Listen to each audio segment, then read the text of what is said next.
నమస్కారం అండి. SB news 9550కి స్వాగతం సుస్వాగతం. ఏ రోజు వార్త ఆ రోజు మనకు అప్డేట్ కావాలంటే ఎస్బీ న్యూస్ 9550 ఛానల్ను మీరు సబ్స్క్రైబ్ చేసుకుంటే ప్రతిరోజు వార్త మీకు అప్డేట్గా ఉంటుంది. సో విలువలు నేర్పించే మతం ఏదైనా ఉందంటే అది హిందూ ధర్మం, హిందూ మతం. విలువలు ఖచ్చితంగా నేర్పించాలా. విలువలు నేర్చుకున్న వ్యక్తి ఎటువంటి ఇబ్బంది కలుగజేయడు సమాజానికి. సమాజం అంటే ఏదో అనుకోకూడదు. సమాజం మన మధ్యలోనే ఉంది. మన ఇంటి నుంచే మొదలు కావాలి. ఏదన్నా మొదలు కావాలంటే మొట్టమొదటి మన ఇంటి నుంచి మొదలైతే అది మన కాలనీకి వస్తుంది, కాలనీ నుంచి జిల్లాకు పోతుంది, జిల్లా నుంచి జాతీయ స్థాయికి పోతుంది, అంతర్జాతీయ స్థాయికి వెళ్తుంది.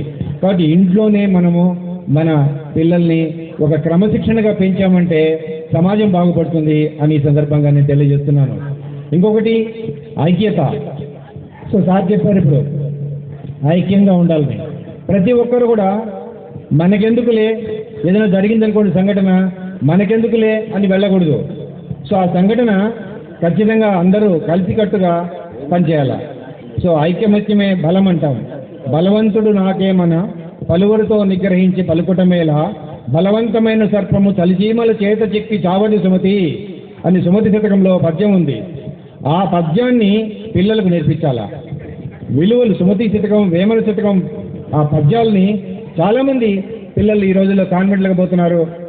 ఆ స్కూలు ఈ స్కూలు కాన్వెంట్ అంటారు. సో అక్కడ విలువలు ఉండవు, నైతికత ఉండదు, ఈ పద్యాలు ఉండవు. సో చాలా విస్మరిస్తున్నారు. దానివల్ల మన హిందూ ధర్మం తప్పటడుగు వేస్తోందని నా అభిప్రాయం. సో ఆ విలువల్ని పెంపొందించేది ఇంట్లో నుంచే స్టార్ట్ కావాలా. మన ఇంట్లో నుంచే ప్రతి ఒక్క విషయం కూడా తల్లిదండ్రులు, పెద్దలు అందరూ కూడా పిల్లలకి చెప్పాలా. పిల్లలు ఈ రోజుల్లో అందరూ కూడా రీల్స్ చూస్తున్నారు. చాలా వరకు చిన్న పిల్లలంతా కూడా రీల్స్ చూసి సమాజాన్ని చెడిపేస్తున్నారు. సో వాళ్ళకి మెంటల్ స్ట్రెయిన్ కూడా ఉంది రీల్స్ చూడడం వల్ల. ఆ రీల్స్ కాకుండా మంచి మంచి కథలు, బాలమిత్ర చంద్రబాబు కథలు చదువుకొని వచ్చినాం మేము చిన్నప్పుడు. అలాంటి కథలు నేర్పించాలా. నీతి కథలు, విక్రమార్కుడి కథలు నేర్పించాలా. భట్టి విక్రమార్కుడి కథలు, తెనాలి రామలింగుడి కథలు నేర్పించాలా. వాటిలో ఎంతో నీతి ఉంది. ఆ నీతి నేర్చుకున్న వ్యక్తి సమాజంలో ఎంత ఎత్తుకు ఎదుగుతాడంటే అంత ఎత్తుకు ఎదుగుతాడు మిత్రులారా. ఆ నీతి వాల్యూ అనేది చాలా ఇంపార్టెంట్ సమాజంలో. సో వాల్యూ పోతున్నది. వేరే దేశస్తులు మన దగ్గరకు వచ్చి, మన ఇండియాకి వచ్చి, మన భారతదేశానికి వచ్చి మన విలువలు వాళ్ళు తీసుకుంటున్నారు తప్ప మనం పాశ్చాత్య దేశాలకు వెళ్ళిపోయి మన విలువలు మనం విస్మరిస్తున్నాం. కాబట్టి సమిష్టిగా మనం ఏదన్నా పోరాడాలా అని ఈ సందర్భంగా నేను తెలియజేస్తూ, నాకు ఈ అవకాశం ఇచ్చిన ఈ టీం, భాగ్యనగర్ కాలనీ టీంకు ధన్యవాదాలు చెప్తూ, ముఖ్యంగా లక్ష్మీనారాయణ రెడ్డి ధన్యవాదాలు చెప్తూ సెలవు తీసుకుంటాను. జై శ్రీరామ్. నమస్తే. ప్రతి హిందూ ఒకే ఒక వ్యక్తిని పలకరించాలన్నప్పుడు జై శ్రీరామ్ మన గుండెల నిండుగా ఎప్పుడైతే బలవంతంగా మాట్లాడతామో మనం హిందుత్వం, మన హిందూ బలం బయటపడుతుంది. హిందుత్వం అంటే మతం కాదు, హిందుత్వం అంటే మతం కాదు, మానవత్వాన్ని మనిషిలో లేపేటటువంటి అక్షర జ్ఞాన జ్యోతి మన హిందుత్వంలోనే ఉంది. ఏదైతే భగవానుడు శ్రీకృష్ణ పరమాత్మ నాకు బోధించాడో ఆ బోధనలో చదివితే ఆ యొక్క బోధనలో మతం అనేది ఉండదు, మనలో ఉన్నటువంటి మానవత్వాన్ని లేపుతుందని తెలియజేసుకుంటున్నా. కాబట్టి ఇప్పుడే సార్లు చెప్పారు కాబట్టి ఒక సాంప్రదాయం చెప్తున్నా. హిందూ అంటే మనము నుదుట కుంకుమ ధరించిన ప్రతి ఒక్కరు కూడా హిందువే. ఎందుకు ఈ మాట చెప్తున్నా అంటే మనలో ఉన్నటువంటి సప్త నాడులు, మన శరీర భాగాన్ని ఆవహించినటువంటి సప్త నాడులను కూడా కదిలించేటటువంటి జ్ఞాన నేత్రం ఒకే చోట ఉంటుంది. ఆ పరమశివునికి కూడా అక్కడే జ్ఞాన నేత్రం ఉంటుంది. కాబట్టి కుంకుమ ఎంత ధరిస్తే భగవంతుడి యొక్క రక్షణ అంత బలంగా ఉంటుందని మీ అందరికీ తెలియజేసుకుంటున్నా. ఈ కార్యక్రమంలో ముందుగా భారతీయులు అంటే, భారతదేశం అంటే భరతమాత. ఎంతో మంది పురుషులున్న భరతమాతే మనకు మిన్న. అలాంటి తల్లి, ఆ తల్లి స్థానంలో ఈ యొక్క వేదిక మీదకి మనం ఒక మహిళను ఆహ్వానించుకున్నాం. పెనుజూరి సత్య గారిని వారి సందేశాన్ని అందించవలసిందిగా కోరుకుంటున్నాం. గురించిన పెద్దలందరికీ నా నమస్కారాలు. మనం భారతీయులం.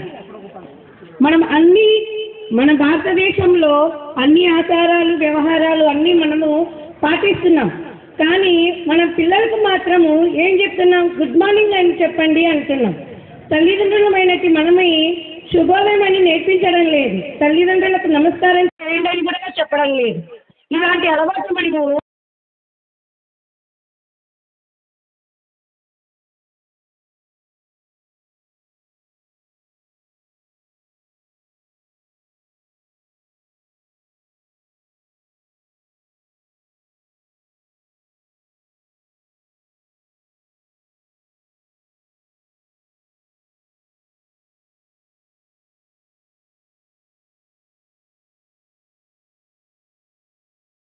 కష్టపడాలి. అలాగే నేను చెప్పలేను. ధన్యవాదాలు.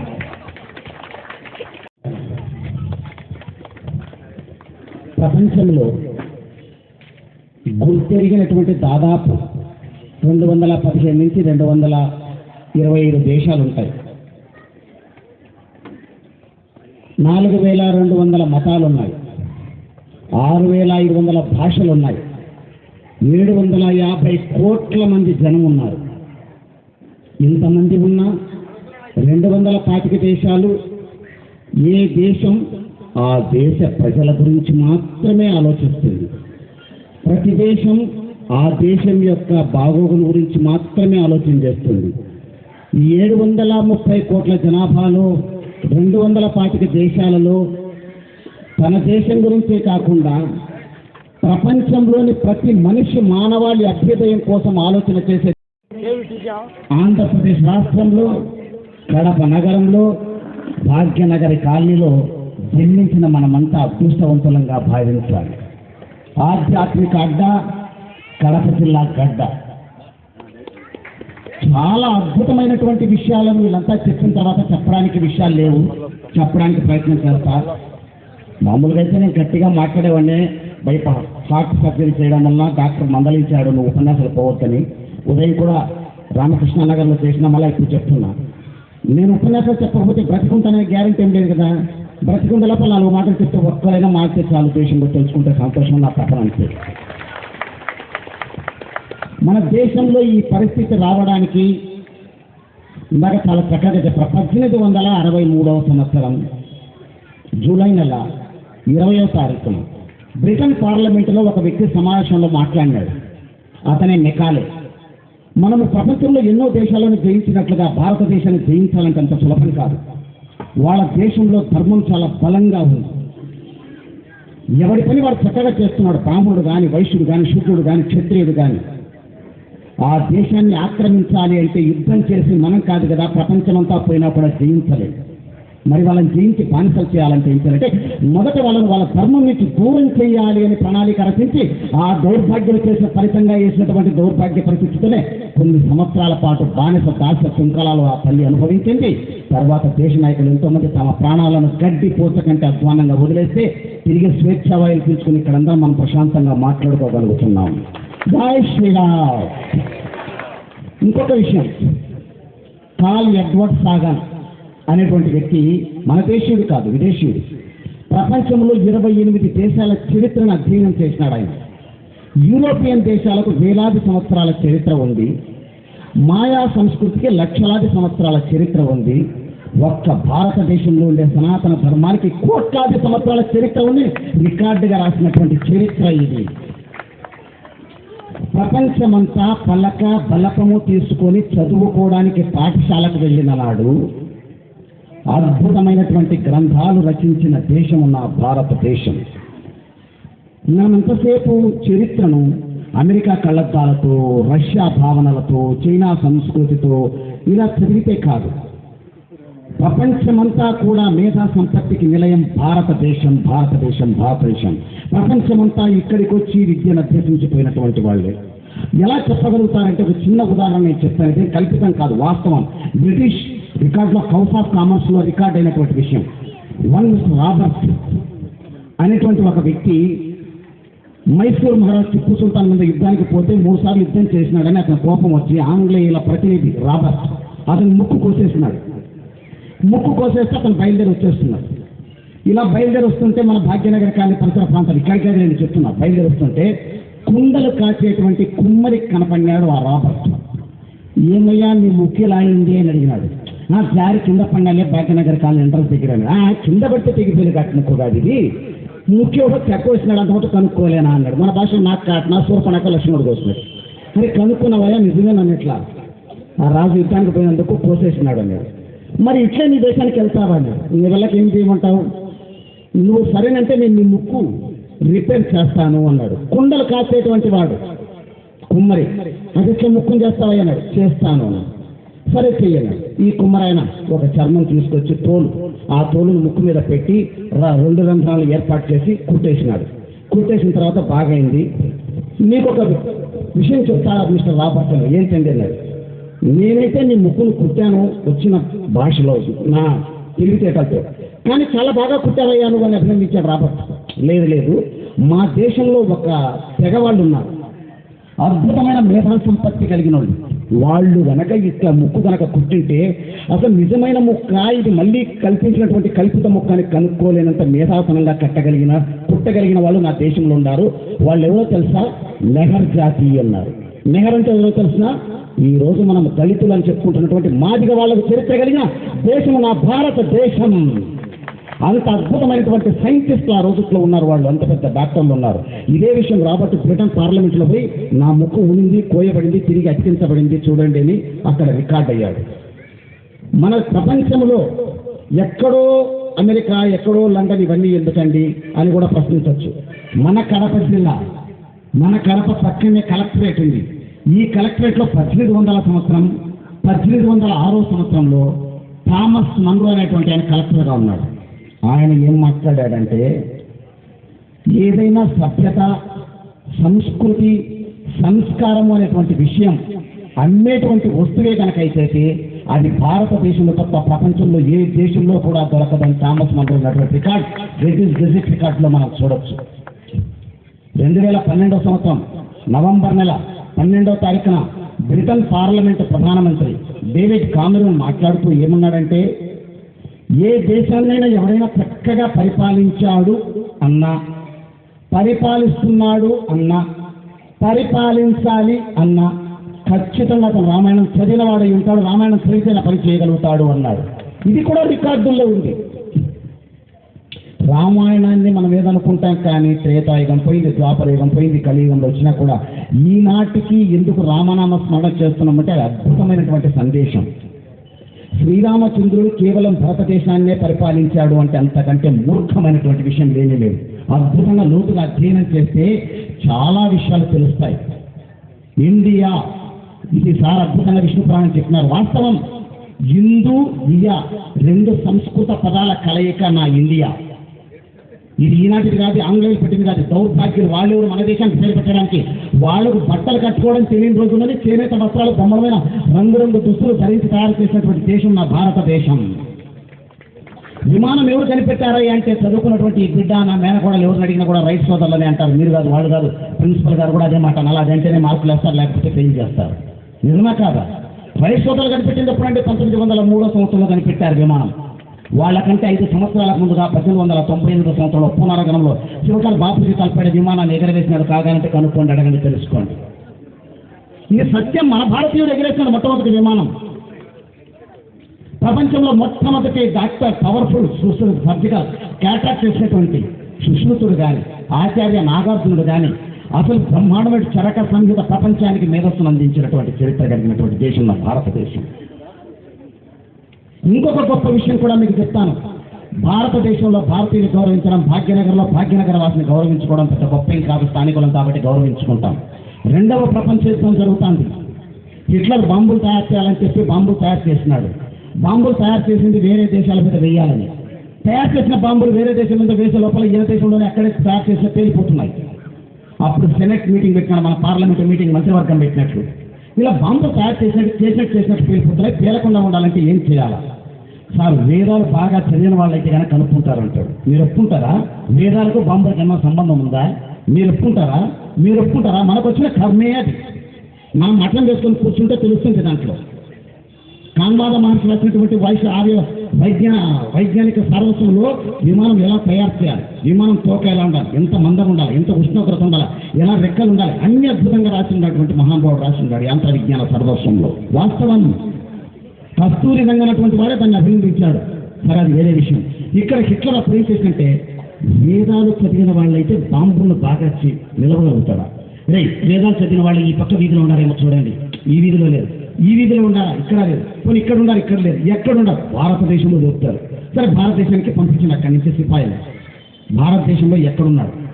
ఆంధ్రప్రదేశ్లో తెలుగువాడు అప్పట్లో చాలా అద్భుతమైనటువంటి వేదాపఠనం చేయగలిగినటువంటి వ్యక్తి. చూడండి, మన తెలుగువాడు యవరకం రాజమండ్రికి చెందిన దండిబొట్ల విశ్వనాథ శర్మ. చూడండి, ఎక్కడి నుంచి ఎక్కడికి పోయిందో మన తెలుగు ప్రఖ్యాతి, తెలుగు ఖ్యాతి దశ దిశ మారుమోగిపోయింది. రాజమండ్రికి వచ్చి విచారించారు. విశ్వనాథ శర్మ లేడు. కాశీలో విశ్వేశ్వర దర్శనానికి వెళ్ళారని చెప్పి మళ్ళీ ఇక్కడి నుంచి కాశీకి వెళ్ళి అక్కడి నుంచి ఆయన కిడ్నాప్ చేసి జర్మనీకి తీసుకెళ్ళినారు. జర్మనీ ప్రభుత్వం వాళ్ళ భార్యకు జాబ్ రాసింది. అమ్మా, నీ భర్త క్షేమంగా మా దగ్గర ఉన్నాడు, నెల నెలా నీకు 350 రూపాయలు మేము పెన్షన్ పంపిస్తాము, నీ భర్త పని అయిన తర్వాత మళ్ళీ పంపిస్తామన్నారు.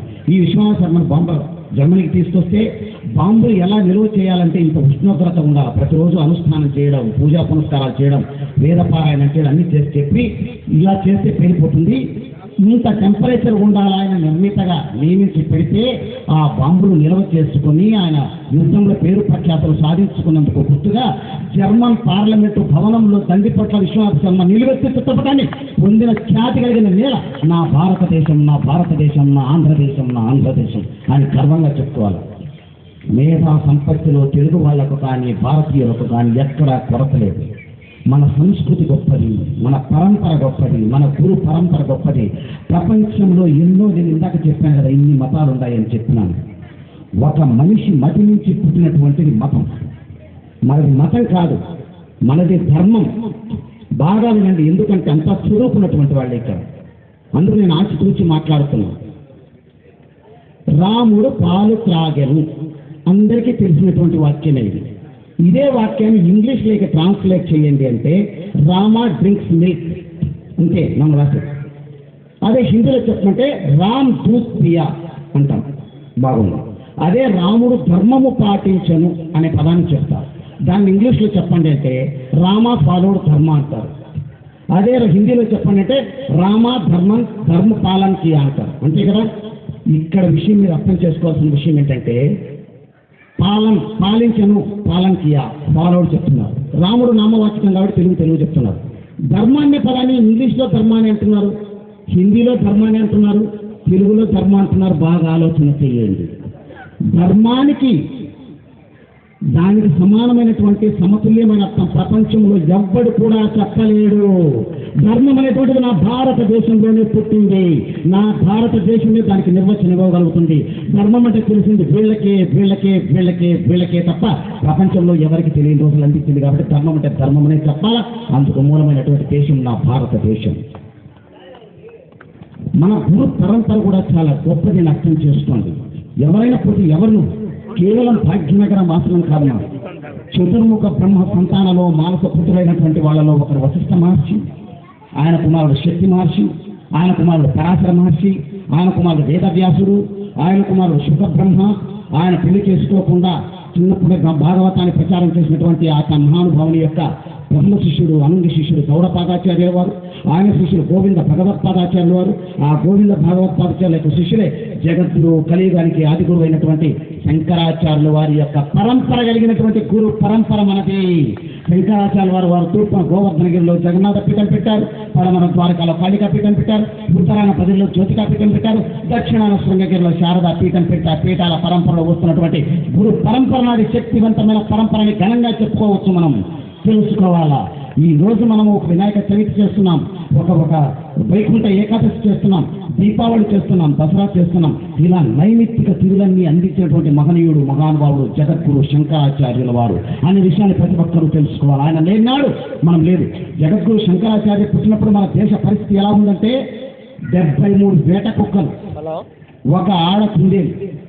ఒక కుక్క ఎదురుగా ఒక కుందేలు ఉంటేనే భయపడిపోతుంది, చచ్చిపోతుంది ప్రాణభయంతో.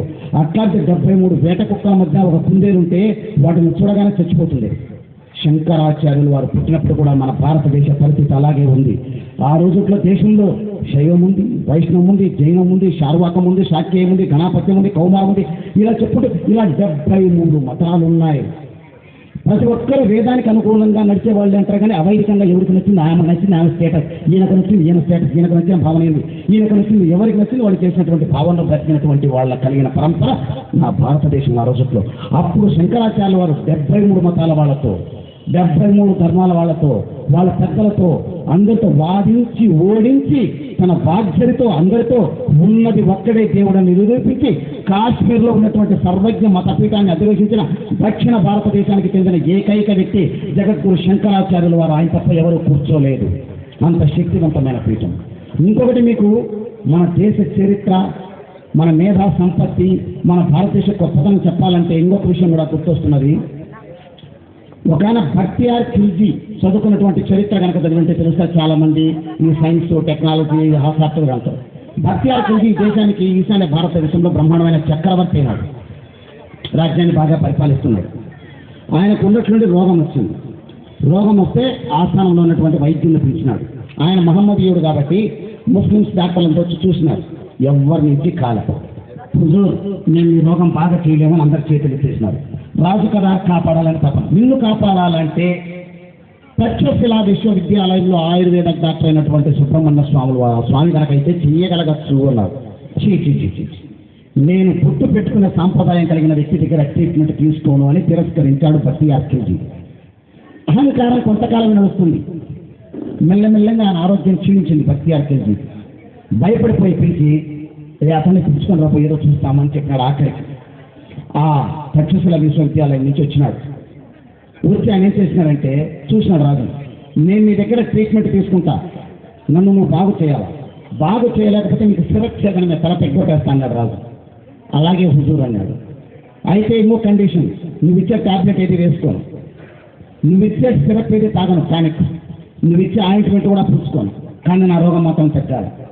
ఎక్కడి షరతు? ట్యాబ్లెట్ తినడంట, టానిక్ తాగడంట, ఆయింట్మెంట్ పూసుకోవడంట, రోగం తగ్గాలంట. ఈ నిబంధన ఒప్పుకునే డాక్టర్ ఎవరైనా ఉన్నారేమో నాకు తెలియదు. ఆయన ఒప్పుకున్నారు మా తక్షశిల విశ్వవిద్యాలయం. అలాగే అన్నాడు.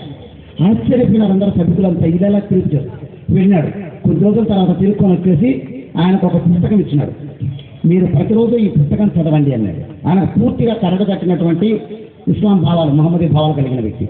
తెచ్చిచ్చిన పుస్తకం తెస్తే ఏమి అన్నాడు, ఈ పుస్తకం మీరు ప్రతిరోజు చదవాలి, మొదటి పేజీ నుంచి చివరి పేజీ దాకా చదవండి, 41 రోజుల తర్వాత ఫలితం చెప్తాను అన్నాడు.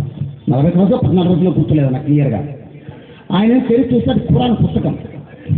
సరేనని చెప్పి ఖురాన్ ఇష్టపడినాడు కదా భక్తియార్ ఖిల్జీకి. ప్రతిరోజు చదివాడు మొదటి నుంచి చివరి దాకా. చచ్చిపోయి చావు బతుకుల మిద్ద శవపేటిగా పడిపోయి రేపు మాపం వస్తాడన్నటువంటి వ్యక్తి జలసత్వాలని పుంజుకొని మళ్ళీ దేహదారుఢ్యంతో బాగా పుంజుకొని కరవాలని చెప్పగలిగిన స్థాయికి వచ్చి, ఒరే వీడు నాకు ఒక మాత్ర ఇలా, ఒక టానిక్ ఇలా, ఒక ఆయింట్మెంట్ పోయిలా, ఒక పసరిలా, నేను ఎలా మళ్ళా పడుతున్నా బలవంతునైనా కొని తీసుకురండి డాక్టర్. నువ్వు ఏం ట్రీట్మెంట్ ఇచ్చినావు, నాకు ఎలా బతికిచ్చినావు అంటే, నేను ట్రీట్మెంట్ ఇచ్చినా నీకు అంటాడు. నువ్వు నాకేం లేదు కదా, ఈ లేదని నువ్వు అనుకుంటున్నావు, ఇచ్చినా నేను అంటాడు. ఎలా అంటాడు, నేను మీకేమి ఇచ్చాను, పుస్తకం ఇచ్చాను, మిమ్మల్ని ఏం చేయమన్నాను, చదవమన్నాను, మీరేం చేశారు, చాలా ఇన్ని పేజీల పుస్తకం, ఒక్కొక్క పేజీలా తిప్పాలంటే తొలి పేజీ తిప్పాం, రెండో పేజీ తిప్పాలంటే ఏం చేయాలో చెప్పండి, ఇట్లని ఇట్లంటాం, ఇట్లని ఇట్లంటాం. అలా మీరు ప్రతి పేజీ తిప్పడానికి నోట్లో నేలకి మీద వేలు పెట్టి ఆ నేలకి క్యామ చేసుకొని మీరు పేపర్ని చెప్పారు. నేను మీ దగ్గరికి వచ్చినప్పుడు మీకు ఏ రోగమో నిర్ధారించిన, ఆ రోగానికి ఏ మందిస్తే పనిచేస్తుందని అడవుల్లోకి వెళ్ళి ఆ ఆకులు తీసుకొచ్చిన, ఆ ఆకులన్నింటినీ దంచి రసం చేసిన, ఆ రసంలో ఈ ఖురాన్ పేపర్లన్నింటినీ ముంచిన, ఆ పేపర్లను అలా ఎండబెట్టిన, నీడలో ఎండబెట్టి పుస్తకంగా చేసి తెచ్చిస్తే నేను ఇచ్చినటువంటి ఆకు పసలు పరోక్షంగా నువ్వు తీసుకోగలిగినావు, అంటే బ్రతకగలిగినావు. అది నా భారతీయ చరిత్ర, ఆధ్యాత్మిక ఆయుర్వేద వైద్యం. ఆ శక్తివంతమైన దేశం నా భారతదేశం, నా భారతదేశం, నా భారతదేశం. ఇలాంటి చెప్పుకుంటూ పోతే కోకొల్లలండి, కోకొల్లలు. మీరు వినే ఓపిక ఉండాలా, కూర్చునే ఓపిక ఉండాలా. కానీ రామాయణం అద్భుతమైనటువంటి ఘటనలు ఉన్నాయి. విమానం ఈ రోజు కాదు, ఆ రోజులోనే విమాన వ్యవస్థ ఉంది. రామాయణ కాలంలోనే, హే నువ్వెందుకు నా ఏరియాలోకి వచ్చినావు, ఇది నా ఏరియా, ఇక్కడ నా విమానాలు ఎదగాల, నీ విమానం తిరగకూడదు అని రామాయణంలో చర్చ జరిగినటువంటి విషయం అందరూ చదువుతూనే ఉంటారు. హనుమాన్ చాలీస్లో వింటానే ఉంటారు. లంకిని హనుమంతుని అబ్జెక్షన్ చేసిందనేది. అప్పుడు హనుమంతుడు ఏమంటాడు, నీ విమానం కెపాసిటీ 30 మిసైల్, నా విమానం కెపాసిటీ 30 మిసైల్, నువ్వు పేల్చాలంటే మిసైల్ పెట్టి పేల్చే లోపల నా విమానం వెళ్ళిపోతుందని హనుమంతుడు వెళ్ళిపోయినటువంటిది. ఇది వాస్తవం, లోపలికి వెళ్ళాలా. అట్లాంటిక్ మహాసముద్రం అంటాం, అది ఆంగ్లేయులు పెట్టింది కాదు. మహాభారతంలో కూడా చక్కగా ఉండాలి, అతల అంతక సముద్రము అని మన భారతంలో కూడా ఉంది. దాన్ని ఇంగ్లీష్లో రాసుకోండి. మనకు 56 అక్షరాలు ఉంటాయి తెలుగులో, వాళ్ళకు కూడా 26 అక్షరాలే. మనం దాంట్లో డాలే ఉన్నాం, అన్ని అక్షరాలు వాళ్ళు పలకలేదు, ఆంగ్లేయులు. మనం అలా పలకరు వాళ్ళు, మనం పలుకుతాం. అతల అంతక సముద్రం. ఇలా చాలా లోతుగా వెళితే చాలా విషయాలు చెప్తాయి. ఇందాక అశోక్ గారు చెప్పినట్లు మన బాలమిత్ర చందమామతో పాటు మన చరిత్ర సంస్కృతి కలిసినటువంటి విషయాలను పిల్లలకు చెప్పాలి. ఆవు చెవులో మెస్తే కూడా కట్టి ఎప్పుడు మిగదు, ఆవిడ మెస్తే దూడ కూడా ఆయన వేస్తారు. మా నాన్న చచ్చిపోయినాడు, మా నాన్న చచ్చిపోతే నేను కాల్చి పోయి గుండు కొట్టించుకొని వచ్చిన. నాకు గుండె ఆపరేషన్ అయింది, నేను ఈ పుట్తో రేపో భాగ్యనగర్లో ఉపన్యాసం చెప్తే ఈయన కూడా టైపింగ్ కూడా రాలి పడిపోయి చచ్చిపోవచ్చు. అప్పుడు నా కొడుకు అనుకుంటాడు, ఓహో మనం చచ్చిపోతే కాబట్టి నేను కూడా కాశీపేట రెండు కొట్టాలని వాడికి తెలుస్తాడు. నేను చేసిన కాబట్టి మా ఆయన తెలుసు, మనంగా నేను చేసిన, నేనే చేయకపోతే మన ఆయన ఏం చేస్తాడు? కరోనా అంటే ప్రపంచమంతా భయపడినారు, నిజమా కాదా? ప్రథమ వచ్చి పలకరించింది కరోనా. దానికి ఏమన్నా ఉన్న మందు కనిపెట్టిన ప్రపంచంలో అవ్వడు కనిపెట్టినాడని సంకలు గుర్తుకున్నారంటే నివారణ మందు సమర్చిస్తున్నారు. భగవంతుడు తలచుకుంటే ఒక్క క్షణంలో ఏం చేయగలుగుతాడో చెప్పండి. భగవంతుడు మనకు శ్వాస ఇచ్చినాడు, చూపించినాడు, వినగలుగుతున్నాం, మాట్లాడగలుగుతున్నాం. సంధి బంధనాలు బాగా ఉండి కాళ్ళు కీళ్ళు బాగున్నప్పుడే భగవన్నామ స్మరణం చేయాలా, భగవంతుని ప్రార్థించగలిగితే మోక్ష ప్రాప్తి కలుగుతుంది. కరోనా వచ్చినప్పుడు ప్రపంచంలో ప్రతి దేశం ఆ దేశ ప్రజలకు కోవాక్సిన్ ఇచ్చింది, కోవిషీల్డ్ ఇచ్చింది, నిజమా కాదా? కానీ నా భారతదేశం భారతీయులందరికీ కోవిషీల్డ్ ఇవ్వడంతో కాకుండా ప్రపంచంలో 70-80 దేశాలకు ముందు సరఫరా చేసి సర్వే జన సుఖినో భవంతు అన్న దేశం ఒక్క నా భారతదేశం. ఈ రోజు ప్రపంచమంతా కూడా గడగడలాడుతుంది భారతదేశాన్ని చూసి. సామాన్యమైన దేశం కాదు ఇది. ప్రపంచంలో ఇప్పుడు ఏ దేశంలో 225 దేశాల్లో నాలాంటి 60 సంవత్సరాలు దాటినటువంటి ముసలాళ్ళు ఉన్నారు, 65 ఏళ్ళు దాటినటువంటి వాళ్ళు, రేపు మాపో తపా కట్టేటువంటి వాళ్ళు. కానీ నా భారతదేశంలో నవ యవ్వన శక్తి కలిగిన శక్తివంతమైన దేశం ఒక్క భారతదేశమే. ప్రపంచంలో ఏదైనా సాధించగలుగుతుంది, శోధించగలుగుతుంది, చేయలేని సమర్థత కలిగినటువంటి దేశం భారతదేశం. ఇటువంటి దేశంలో మనం ఉన్నాం. మన మేధా సంపత్తి కొరత లేదు. ప్రపంచంలో ఎంతో మంది మేధావులు ఉన్నారు, ఎన్నో అద్భుతమైనటువంటి కట్టడాలు ఉన్నాయి. ఒంటిమిట్ట రామాలయం కోసం మొత్తం డబ్బు ఖర్చు పెట్టి ఉద్యమం చేసిన నేను అంటే అహంకారం. భగవంతుడు నన్ను ఎన్నుకున్నారు ఆ సమయంలో. పెద్ద వాళ్ళతో వాదించి ఓడించిన నేను వాళ్ళని రామాలయం చరిత్ర గురించి. ఈ రోజు వైభవంగా వెలుగుతున్నాడు. రామాలయంలో, ఒంటిమిట్ట రామాలయంలో మంచి వేసవిలో రోహిణి కార్తెలో పడుకుంటే దుప్పటి కప్పుకొని పడుకోవాలి, మంచి వేసవిలో. ఇప్పుడు మంచి చలికాలం, ఒంటిమిట్ట రామాలయంలో చొక్కా విప్పి పడుకుంటాం మేము అయ్యప్ప స్వామి భక్తులం అందరం. ఏమి నిర్మాణ కౌశల్యం అనుకోవాలండి అది. ఎండల కాలంలో దుప్పటి కప్పుకోవాలా, చలికాలంలో చొక్కా ఇప్పేసే దేవాలయం ఒంటిమిట్ట రామాలయం. హంపీలో విరూపాక్ష స్వామి దేవాలయం ఉంటే దేవాలయం మామూలుగా ఏదైనా నీడ ఇలాగే పడుతుంది, ఆ దేవాలయం నీడ ఇలా పడుతుంది. ప్రపంచంలో ఏ మేధస్సు, ఏ సైంటిస్టు ఇప్పటికి కూడా కనుక్కోలేకపోతున్నారు. పూరిలో జగన్నాథ స్వామి దేవాలయంలో ప్రతిరోజు జెండా ఎగరేస్తారు. గాలి ఇలా తోలుతుంటే ఎప్పుడు ఇలాగే ఎగరేస్తుంది, ఇలా తోలితే ఇలా ఎగురుతుంది. ఏంటా తెలివితేటలు, ఏమిటా మేధస్సు? ప్రపంచంలో కనుక్కోమనండి. ఎవరు కనుక్కోలేక ఇప్పటికి కూడా కనుక్కోలేకున్నారు. తంజావూరులో బృహదీశ్వర ఆలయం రాజరాజ చోళుడు శ్రీలంక దేశానికి గెలిచినందుకు నిదర్శనంగా నిర్మించిన దేవాలయం పైన అన్ని టన్నుల రాయి, దాదాపు 100 టన్నుల 1000 టన్నుల పైబడిన రాయి, అంత పెద్ద రాయిని 218 అడుగుల పైకెత్తి ఎలా కట్టాడో ఎవరికి అంత చిక్కడం లేదు. ఎంత తెలివితేటలు. సైన్స్ లేదు మన దేశంలోనే ఎవరు దయచేసి అనొద్దు, సైన్స్ లేదని ఎవరు కూడా అనొద్దు. ఇంకొక విషయం చెప్తా. కర్ణాటకలోని బేలూరు దేవాలయాన్ని దర్శించినారనుకోండి, చెన్నకేశ్వర స్వామి దేవాలయంలో ఈ చెవులోంచి ఒక పుల్ల పెడితే ఈ చెవిలోకి బయటకు వస్తుంది. ఏమి నిర్మాణం అనుకోవాలి. ఇంకొక శిలా విగ్రహం చూస్తే కిరీటం, కిరీటానికి గజ్జలు ఉన్నాయి. గజ్జలకు మళ్ళా కింద మన ఆడవాళ్ళు మువ్వలు వేసుకుంటే చిన్న మువ్వ, మన చిన్న ధనియాల గింజ సైజు ఉంటుంది అంతే కదా మువ్వలు. ఆ మువ్వల లోపల మళ్ళా రంధ్రం పెట్టారు.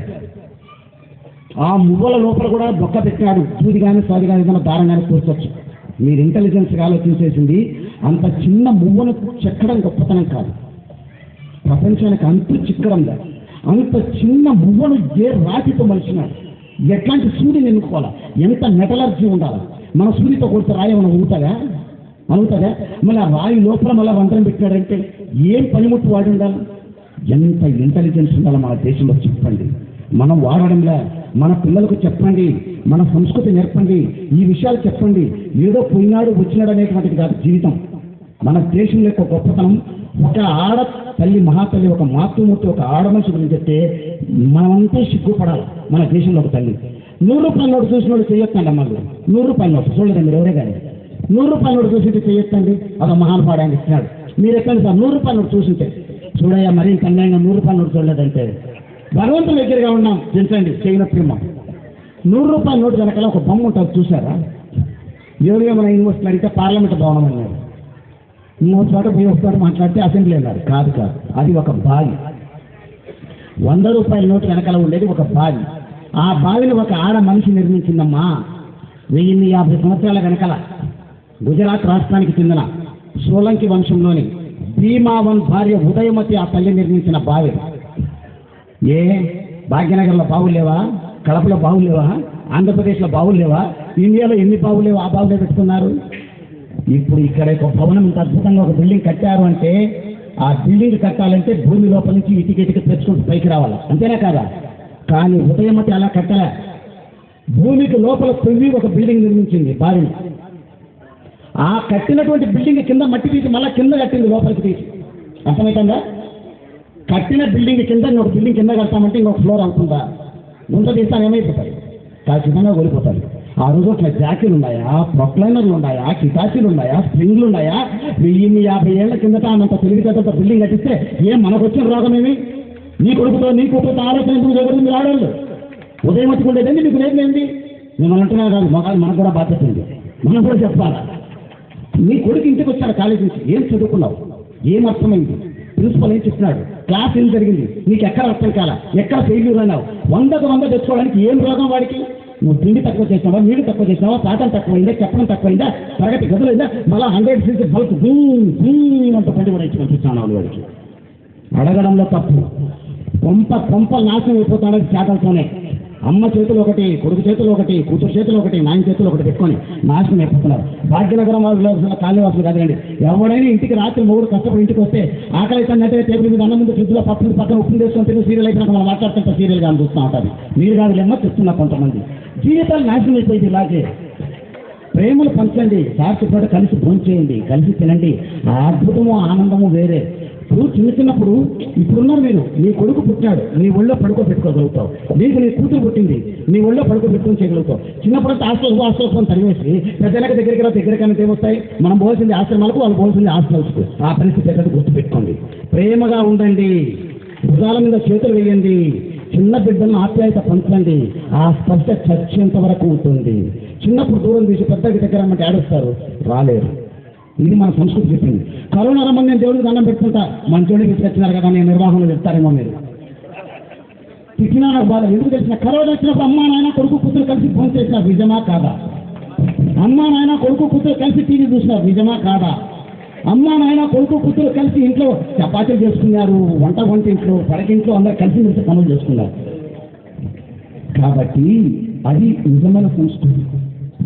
భారతదేశము ఎప్పటి నుంచో కూడా ఈ విధాన పరంపర కలిగినటువంటిది. భగవంతుని ప్రార్థించాలి.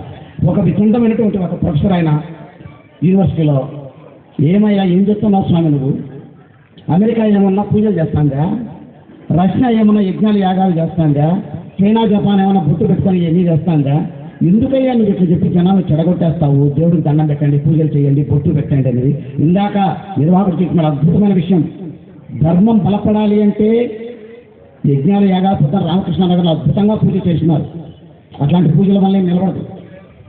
ఇలా మహానుభావులు అద్భుతంగా మాట్లాడినారు. వీళ్ళు వాళ్ళ ఉపన్యాసాల వల్ల ధర్మం నిలబడదు. ధర్మం నిలబడాలంటే ఆయన చెప్పిన విషయమే ప్రామాణికం. బొట్టు పెట్టండి, బొట్టు పెట్టండి, బొట్టు పెట్టండి. బొట్టు పెడితేనే ధర్మం నిలబడుతుంది. అమరకోశం కూడా ధర్మం అంటే ఏమైందంటే బొట్టు. అమరకోశం చెప్పినటువంటి నిర్వచనం. ఆ భావనతో మనం ఉండాలి. మనం మన పిల్లలకు మన సంస్కృతి అందించాలి. మన చరిత్ర, మన వారసత్వ కట్టడాలు. ఆ బావి ఆమె రాణి ఉదయమతి 7 అంతస్తులు భూమిలోకి నిర్మించింది. ఆ విధంగా 1, 2 కాదు. ఆ బావి 1 కాదు, అదేదైనా బావి ఏమైనా చిన్నదనుకుంటారేమో.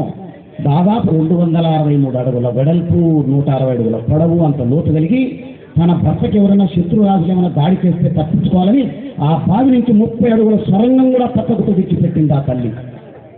ఏమి తెలివితేటలు అనుకోవాలో చూడండి. ఆ రోజుల్లోని పిల్లలకు కూడా మీరు కూడా ఆ విధమైనటువంటి భావన అందజేయాలి. అలా చేయగలిగినాడు పిల్లలు ఖచ్చితంగా వాళ్ళ మేధస్సు ఉంటుంది. పిల్లలకు ఆ విషయం చెప్పవచ్చు. ఇప్పుడు చూడండి, కట్టప్ప బాహుబలిని ఎందుకు చంపినాడు?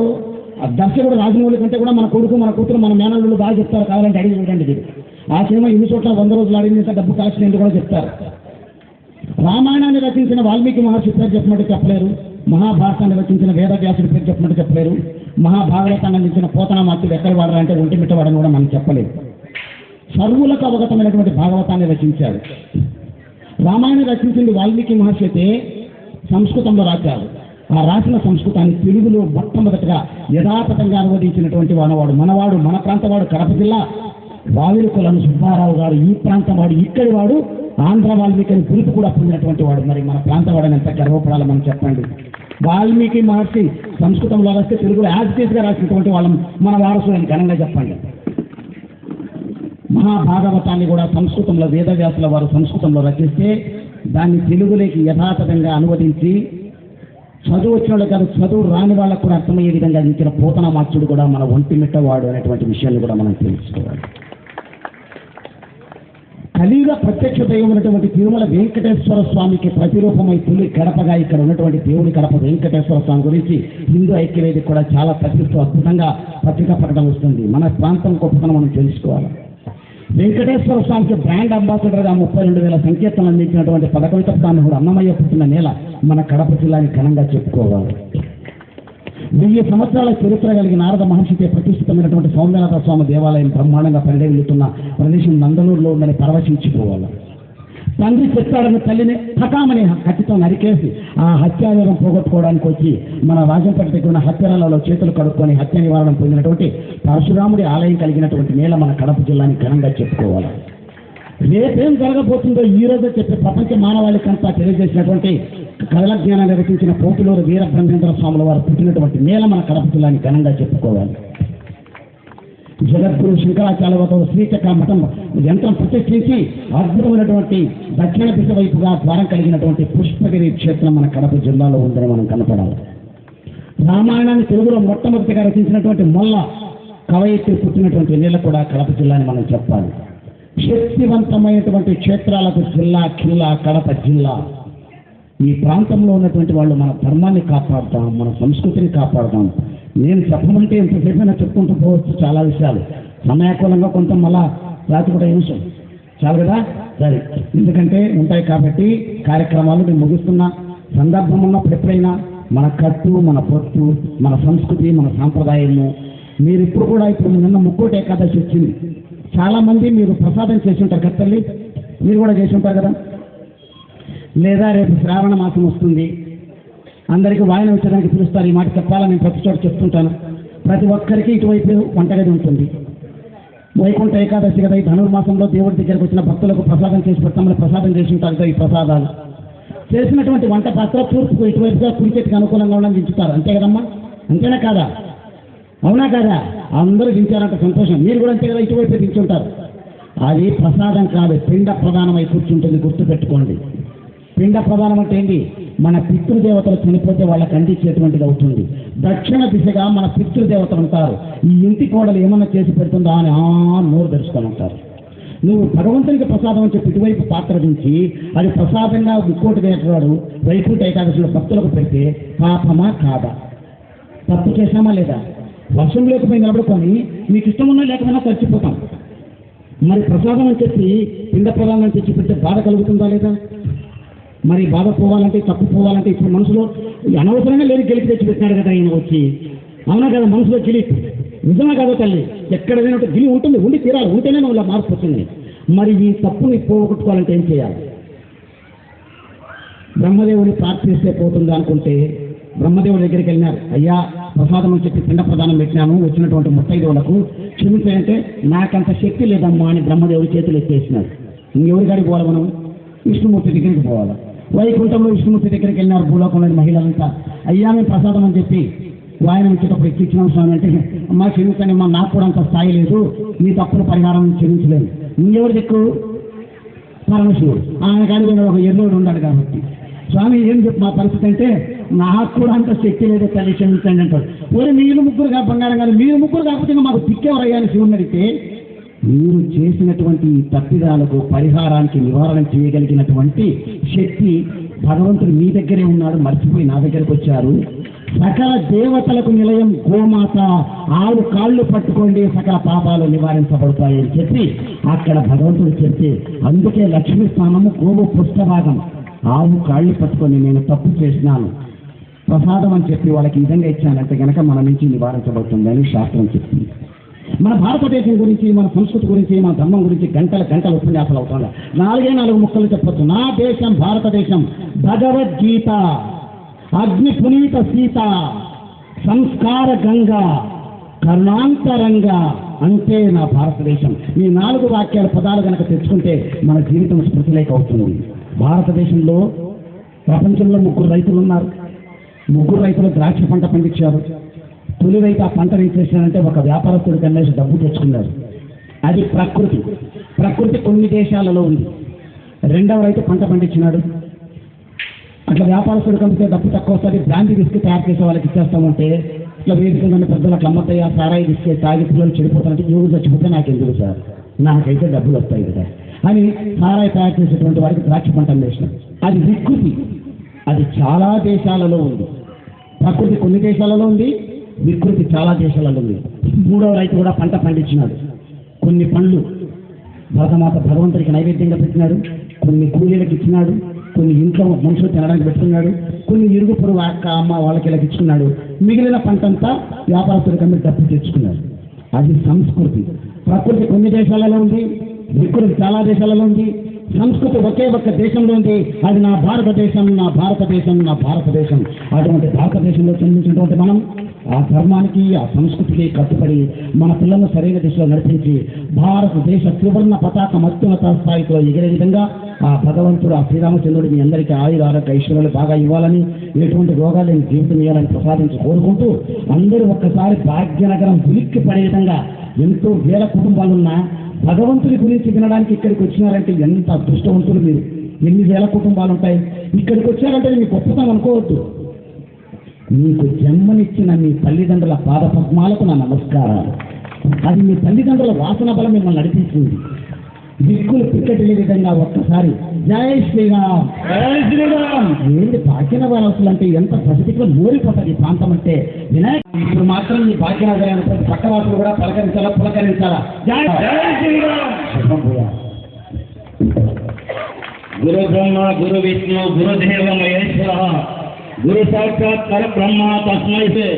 సమాజంలో ఆ యొక్క నడక తప్పటడుగు పడుతుంటే సక్ర మార్గంలో అడుగు లేపిస్తున్న మీ వేదికను అందించినటువంటి ఈ వేదిక మీద ఉన్నటువంటి పెద్దలందరికీ కూడా శిరస్సు నమస్కరిస్తున్నాం. ఈ వేదిక పైన 2 ఉపాధ్యాయులు, 1 సాహితీ పీఠం అధ్యక్షులు మరియు హిందూ సమాజం కోసం, మన కోసం, మన ధర్మం కోసం, హిందువుల కోసం అధికార ప్రతినిధి వారి యొక్క ప్రతినిధి ఇక్కడికి ఇచ్చేశారు. అలాగే అడ్వకేట్ గారు ఇక్కడికి ఇచ్చేశారు. మనము అత్యున్నత స్థానంలో ఉన్నటువంటి వ్యక్తులను మనం ఇక్కడ వేదిక మీద పెట్టుకుని ఈ యొక్క సందేశాన్ని, ఈ భాగ్యనగర్ కాలనీ వాసులకు సందేశాన్ని ఇచ్చేటటువంటి అవకాశం గౌరవనీయులు కొలపర్తి కిషోర్ గారు, RSS లో ఉన్నటువంటి సభ్యులు వారు గత 3 రోజుల కింద చెప్తే ఈ 3 రోజులు మాకు అడుగడుగున ఆటంకాలే, మాకు ఒక లక్ష్యం ఉంది. ఆటంకం ఎంత ఎదురైతే ఇక్కడికి వచ్చేటువంటి ప్రజలందరూ కూడా సంతోషించారని మేము కోరుకుంటున్నాం. మన యొక్క హిందూ ధర్మం, హిందూ మతం, అందరూ చెప్తారు హిందూ ధర్మం అంటే ఒక మతానికి సంబంధించింది. ఈ దేశానికి రాష్ట్రపతిగా పనిచేసినటువంటి APJ అబ్దుల్ కలాం హిందూ మతం కాదు, కానీ మన దేశం ఆయన చేసిన సేవలను గుర్తించి అత్యున్నతమైనటువంటి పదవి రాష్ట్రపతిగా మనం వారికి ఆ పదవిలో కూర్చోబెట్టుకొని వారిని మనం గౌరవించుకున్నాం. ఈనాడు గిరిజన మహిళ ద్రౌపది ముర్ము అంటే మనం కులం, మతం, వర్గం, వర్ణం లేకుండా నవ సమాజంలో సమాజాన్ని, ధర్మాన్ని ఎప్పుడైతే మనం అనుసరిస్తామో అప్పుడే మనం ధర్మాన్ని రక్షించుకున్నట్టు, ఆ ధర్మాన్ని కాపాడుకున్నట్టు. ఇటువంటి అవకాశం మాకు ఇచ్చినటువంటి RSS మేము అనుకున్నాం హిందూ సమ్మేళనం అంటే ఏదో ఒక చిన్న సమావేశం ఏర్పాటు చేసుకుని వారి యొక్క చిన్న ప్రసంగాన్ని వెళ్ళిపోవాలని కాదు. ప్రతి ఒక్కరిలో మేము, మనము అనేటటువంటి భావనతో మనందరం కూడా ఒక్కటిగా ఉండాలని కోరుకుంటున్నాం. ఇప్పుడు చిన్న ప్రెస్ మీట్ వాళ్ళు వచ్చారు, వారికి సార్ వాళ్ళు ఒక చిన్న సందేశాన్ని ఇవ్వండి, వాళ్ళు వెళ్తారు. తర్వాత ఒక ఉపాధ్యాయుడు సందేశం ఇస్తాడు. తర్వాత మనం అల్పాహారాన్ని ఏర్పాటు చేసుకుందాం. కడప జిల్లా గడ్డ సాహితీ సంస్కృతులకు కడప ఇక్కడ ఎంతో సంస్కృతి చెందినటువంటి బావుటారు కలిగినటువంటి ప్రదేశం. హిందూ మరియు ఇయా 2 పదాల కలయికే ఇండియా. మన భారతదేశంలో సనాతన ధర్మం ఈనాటిది కాదు. యూరోపియన్ దేశాలకు వేలాది సంవత్సరాల చరిత్ర ఉంటే, మాయా సంస్కృతికి లక్షలాది సంవత్సరాల చరిత్ర ఉంటే, భారతదేశంలోని సనాతన ధర్మానికి కోట్లాది సంవత్సరాల చరిత్ర ఉంటుంది. ఖాళీ 28 దేశాల చరిత్రను అధ్యయనం చేస్తున్నటువంటి కడప జిల్లా కలెక్టర్గా పనిచేసిన రామచంద్రరావు గారు సంస్కృతి సభ్యత అనేటువంటి వస్తువులు అందరిలో తెలిసే హిందువులైతే అవి భారతదేశంలో తప్ప ఎక్కడా దొరికేది కాదు. అంత శక్తివంతమైనటువంటి భారతదేశం, భారత యొక్క సంస్కృతి మనది మతం కాదు, ధర్మం, ధర్మానికి వారసు. ఈ భావన పరంపరతో మనమందరం కూడా ఈ హిందూ దేశ ఐక్యతకు, భారతదేశ భవిష్యత్తు నిర్మాణానికి అందరూ సంఘటితంగా కలిసి దేశ నిర్మాణానికి, ఆ నిర్మాణ అభివృద్ధిలో భాగస్వాములు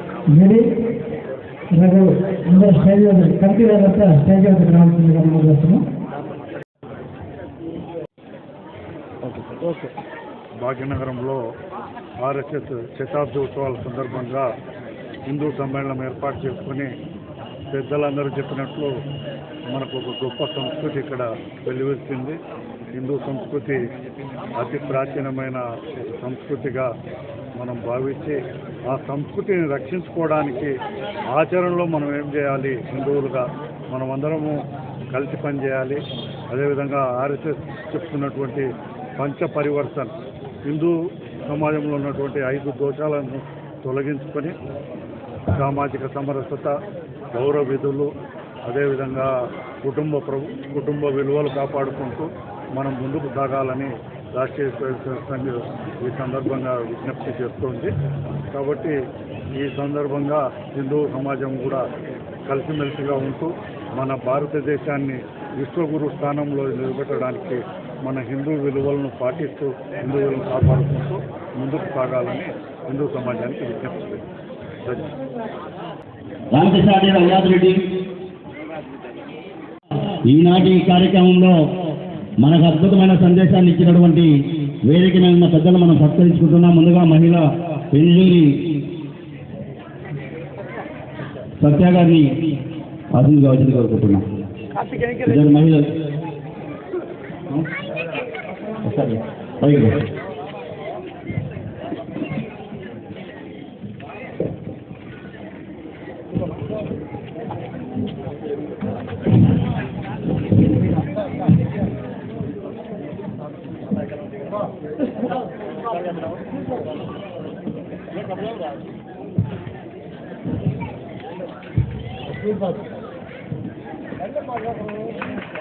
రండి మరండి, పైకి రండి.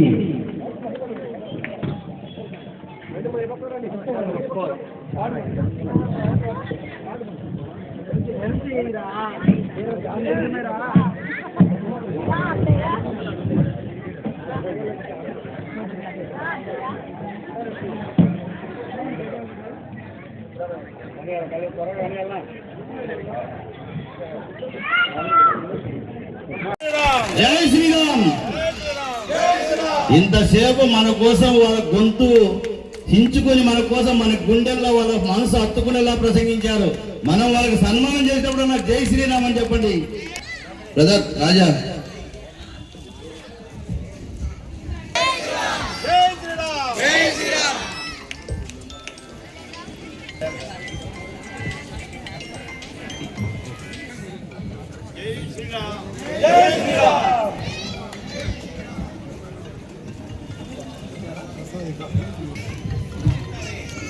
పసుపులేటి శంకర్ గారికి, గౌరవనీయులు విజయానంద రెడ్డి గారు, అలాగే ప్రసాద్ గారు, శ్రీనివాసులు గారు, మిగతా సభ్యులందరూ కూడా సత్కరించాల్సిందిగా కోరుకుంటున్నాం. విజయానంద రెడ్డి గారు.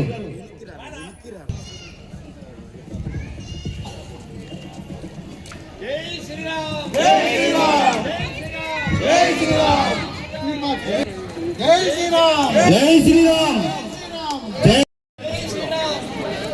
జై శ్రీరామ్. జై శ్రీరామ్.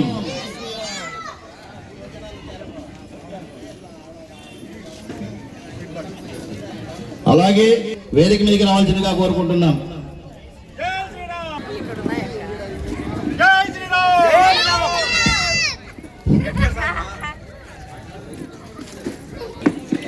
బాబు ఫోటో బలంగా తీయమ్మా మా పెద్దమ్మకు. టి లక్ష్మీనారాయణ రెడ్డి గారు.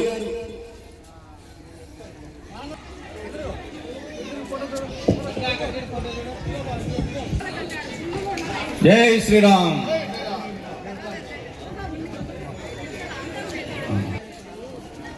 చీదల్ల శ్రీనివాసులు.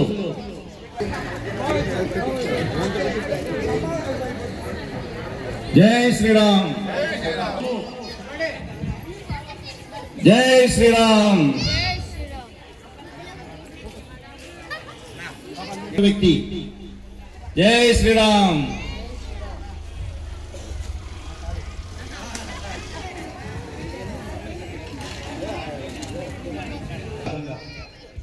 అలాగే ఇక్కడికి వచ్చిన ప్రతి ఒక్క హిందూ బంధువు కూడా అందరికీ అల్పాహారము అక్కడ అరేంజ్ చేయడం అనేది పల్లె కాదు, కర్ణాటక కర్ణ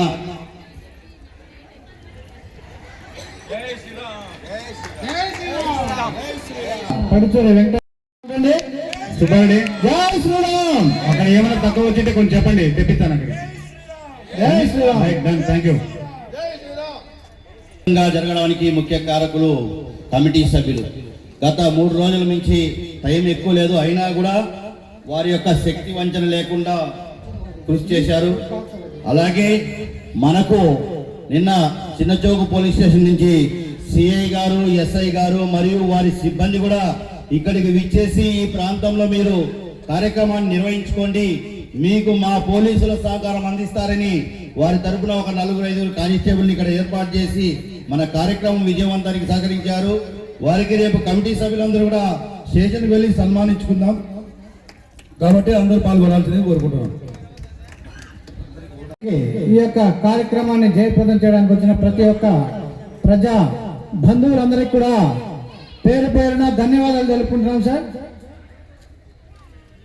ఇలాంటి కార్యక్రమాలు మరెన్నో జరుపుకోవాలని ఆశిస్తూ అందరికీ ధన్యవాదాలు. అందరూ కూడా అల్పాహారం తీసుకునే వెళ్ళాలి దయచేసి ప్రతి ఒక్కరు కూడా. అలాగే ఈ యొక్క కార్యక్రమానికి సహకరించినటువంటి పోలీసు సిబ్బంది వారికి కూడా మరీ ధన్యవాదాలు తెలుపుకుంటున్నాం.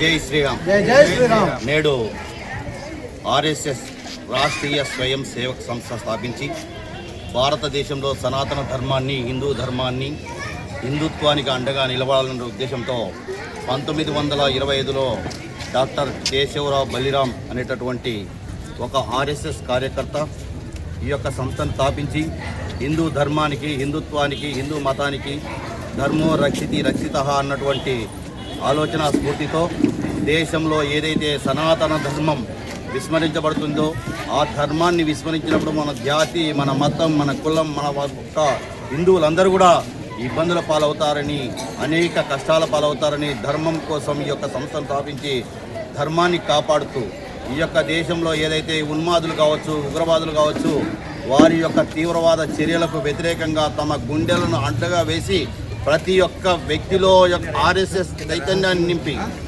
వారికి ఏదైతే సంతోషకరం అంటే కుటుంబం ఉంటుంది, ఆ కుటుంబాన్ని కూడా వదిలేసి దేశం కోసం, ధర్మం కోసం, మన హిందువులకు అండగా నిలిచినటువంటి సంస్థను స్థాపించి నేడు 100 సంవత్సరములు పూర్తి చేసుకున్న సందర్భంగా యావత్ దేశంలోనే ఈ యొక్క హిందూ సమ్మేళనం అంటే ఎక్కడైతే హిందువులు ఉంటారో వారందరినీ కూడా ఒక చాటుకి చేర్చి వారిలో ఐకమత్యాన్ని తెలిసి వారికి కలిసి మెలిసి జీవించాలని, ధర్మం పట్ల అవగాహన కల్పించాలని నేడు మన కడప నగరంలో ఈరోజు భాగ్యనగర్ కాలనీలో మా యొక్క కమిటీ సభ్యులైనటువంటి సభ్యులందరం కలిసి ఈ యొక్క ఇక్కడ ఉన్నటువంటి ప్రజలందరినీ కూడా చైతన్యం చేసి గత 3 రోజుల నుంచి కూడా చైతన్యం చేసి ఈ సమావేశాన్ని ఏర్పాటు చేయడం జరిగింది. ఈ కార్యక్రమానికి ఇచ్చేసినటువంటి వక్తలు అద్భుతమైనటువంటి సందేశాన్ని ఇచ్చి ప్రజలు ఏదైతే జీవన విధానాన్ని ఏ విధంగా ముందుకు తీసుకెళ్లాలో, మత సామరస్యం కావచ్చు, సాంప్రదాయం కావచ్చు, విలువలు కావచ్చు, కట్టు బొట్టు పైన వారు ప్రవర్తించే విధానాలపైన, బిడ్డల పెంపకం పైన, కుటుంబ వ్యవస్థ పైన అద్భుతమైన సందేశాన్ని ఇచ్చారు. వారు ఇచ్చినటువంటి సందేశ స్ఫూర్తిని అందుకున్నటువంటి ఈ నగరంలో ఉన్నటువంటి ప్రజలు కావచ్చు, ఈ సందేశం మీడియా ద్వారా కానీ, సామాజిక మాధ్యమాల ద్వారా కానీ అందుకున్న ప్రజలు కావచ్చు, వారి యొక్క జీవన విధానాన్ని మార్చుకొని సన్మార్గంలో పయనిస్తారని ఈ యొక్క భాగ్యనగర్ కమిటీ ఆశిస్తుంది, అభిలషిస్తుంది. ఈ విధంగా సాంప్రదాయాన్ని మనం ఏదైతే గౌరవాన్ని కాపాడుకుంటామో, మన విలువలను పెంపొందించుకుంటామో, మనం సన్మార్గం నడుస్తామో అప్పుడే ధర్మం వైపు మనం నిలిచినట్టు. ఆ ధర్మం వైపు నిలిస్తే ఆ ధర్మమే మనల్ని కాపాడుతుందన్నటువంటి సత్సంకల్ప భావన కలిగి ఉన్నాం. కాబట్టి ఈ కార్యక్రమానికి విచ్చేసినటువంటి అశేష ప్రజానికానికి ముఖ్యంగా వక్తలకు, అద్భుతమైన సందేశం ఇచ్చినటువంటి వక్తలకు, ఈ నగరంలో చుట్టు ప్రాంతాల్లో ఉన్నటువంటి ప్రజానీకానికి మేము పేరు పేరున ప్రతి ఒక్కరికి శిరస్సు వచ్చి నమస్కరించుకుంటున్నాం. ప్రతి ఒక్కరికి ధన్యవాదాలు తెలియజేసుకుంటున్నాం. జై శ్రీరామ్.